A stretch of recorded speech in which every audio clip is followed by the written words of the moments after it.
I don't let other people influence me. I'm able to form my own opinion. And I see on the internet, it's a lot of people that's piling on, they're dumping on this movie. And I'm gonna add to that.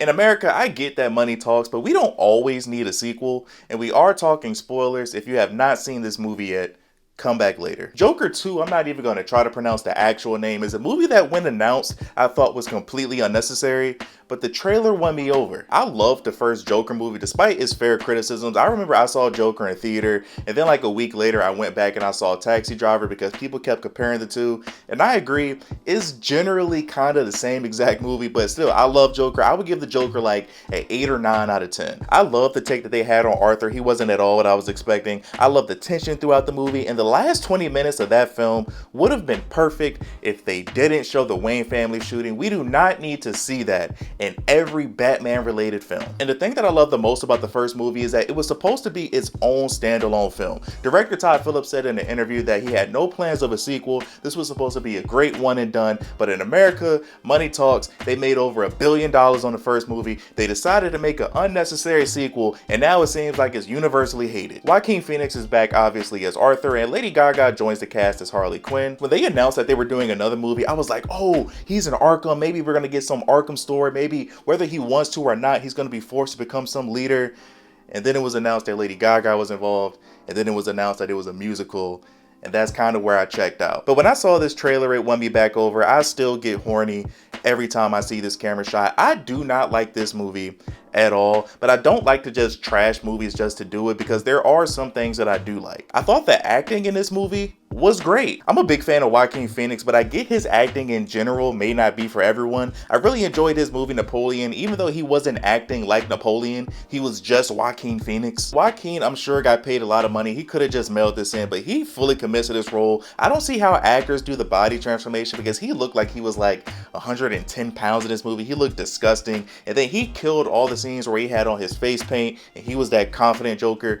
Those were the best parts of the movie. Lady Gaga in this movie, I didn't have any issues with her. I feel like some people are only hating on her because it's cool to hate on a pop star, but I thought the both of them killed it. And now what the writers gave them to work with, we can talk about that later. But it's a lot of stuff in this movie that looked really good. I think the budget of this film was around $200 million, and I thought the production was great. I thought the costume designs were great. It's a lot of bad in this movie, but the production is by far the best part. They had a lot of cool camera shots in this movie. The way they used the lighting, the way they used colors, all looked amazing to me. If I had to pick my favorite musical set piece, whatever you want to call it, it would probably be the one that took place in the courtroom. I don't know the name, but I think it's called Joker Is Me.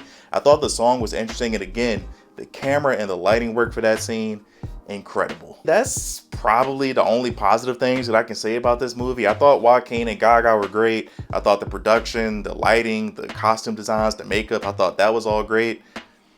That's really it. You cannot take a movie that made $1 billion and then turn that into a musical that doesn't really add anything to the overall story. This movie fills no purpose. The entire time that I was watching this movie, I kept asking myself, what is the point of this? This literally adds nothing to the first movie. In the original Joker, we get from point A to point B. In this movie, we get from point B back to point B. The plot is pointless, it's no growth, it's no tension. We get a little added context here and there, but we don't need a 2-hour full feature film to learn why Arthur's mom calls him happy. They made a point to emphasize mental health and talk about how people don't care about those in need and blah blah blah. They already did that in the first movie, and they did it better. And yes, obviously mental health is important, and yes, obviously people do need help, but you already got that point across in the first movie. That speech at the end of the first film was incredible. It was powerful. They tried to do that again in the courtroom in this movie, but we've already seen this. If they would have focused on the Arkham story, that could have been really good,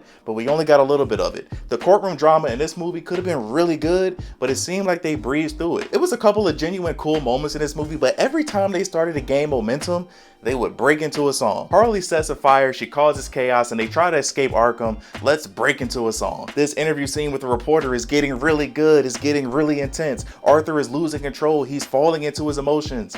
let's break into a song. And I know how the internet works. I already know it's gonna be some people that's probably like, well, it's a musical, bro. What do you expect? Look, I don't hate musicals. I just feel like a lot of it was unnecessary and they didn't need it as much in this movie. Like, as soon as they announced that this was going to be a musical, in my mind, I was like, it's probably for the most part going to be in his head. And that's what they did. I get that. I understand it. I just don't feel like they executed. This entire movie just felt flat. Like, I went on Friday at 1 p.m. It was maybe 10 to 12 people in there. It was 2 people that got up and left the theater and they never came back. Like, I usually hate pulling out my phone during movies, but I was even checking my phone like, damn, I got another hour. Harley Quinn is in this movie, just in case you forgot we're in the Batman universe. The story of her character goes absolutely nowhere. She's crazy and she's a liar.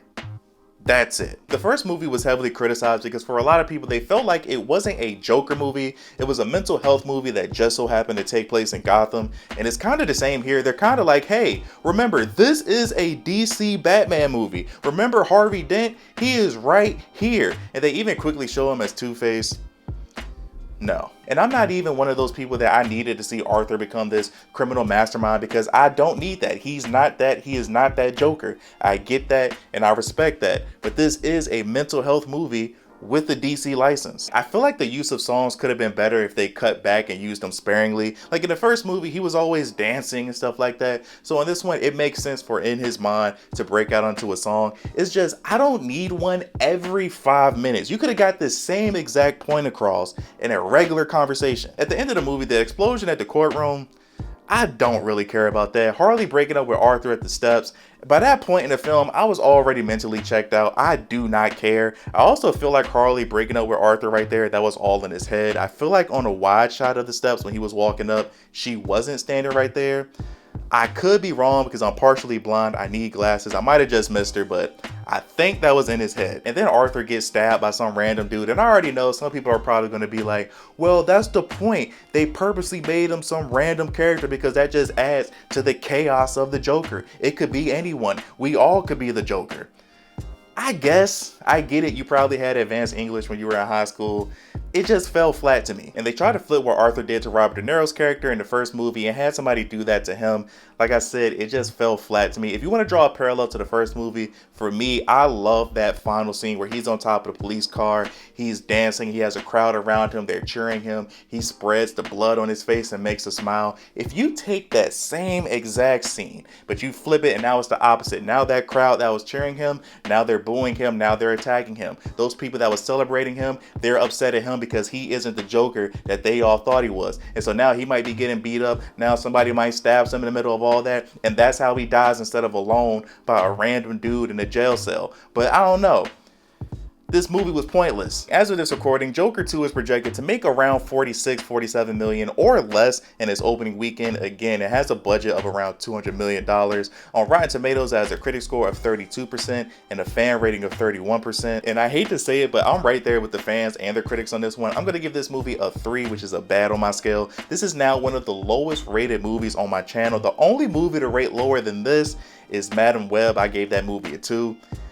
This ain't that bad. It's better than Madam Web. This movie was just not good. I mean, great acting from Joaquin and Gaga, great production, but the story for this film is absolutely pointless. I don't mean this seriously, but this movie seems like such a money grab in my opinion. And I already see people online trying to make excuses for why this film sucks. And they're like, you see, y'all just don't get it. The first movie, they had to ruin it because people loved Arthur and they was championing him and they know that he's crazy and they don't want everybody else that's watching these movies to get influenced and be crazy just like him. And you see Gaga, she represents the audience, how she represents how we don't actually like Arthur. We just like the Joker. And that's why she breaks up with him and that's why she acting the way she is and blah, blah, blah.